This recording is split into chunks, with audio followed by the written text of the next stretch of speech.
এই জায়গাটার নাম হচ্ছে করঙ্গ। আজকে যাচ্ছিলাম কনিয়ারার থেকে পারমদনের দিকে, এই বিকেলবেলার দিকটায়। এই অপূর্ব প্রাকৃতিক দৃশ্য দেখে একটু ছবি না তুলে পারলাম না। কনিয়ারা আর পারমদনের মধ্যবর্তী একটা ছোট্ট গ্রাম করঙ্গ। দুপাশে সবুজ মাঠ, সূর্য ডোবার পালা।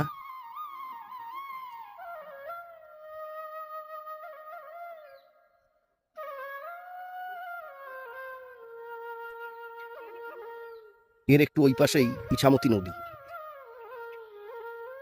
এটা হচ্ছে ঝুপু আর করঙ্গর মাঝামাঝি জায়গা, করঙ্গের মধ্যেই পড়ে। প্রকৃতির সবুজের মাঝে মনটাও সবুজ হয়ে ওঠে। এটা হলো কাপাসাটি গ্রাম। এই যে একজন গৃহস্থ তার গরুগুলোকে মাঠ থেকে নিয়ে ফিরছে। এগুলো সব দেশি গরু। মাঠের সবুজ ঘাস খেয়ে এদের দুধের স্বাদও কিন্তু খুব মিষ্টি। এগুলোই তো আমাদের চিরায়ত গ্রামীণ দৃশ্য। সেই পরম্পরা সমানে চলছে। কাছেই কোথায় কালো কোকিল আর হলুদ বউ কথাটাও ডাকছে। আমারও ফেরার পালা, আরো অনেক জায়গায় যেতে হবে। পশ্চিম দিগন্তে ঢলে যাওয়া সূর্য সন্ধ্যার আগমন বার্তা জানান দিচ্ছে।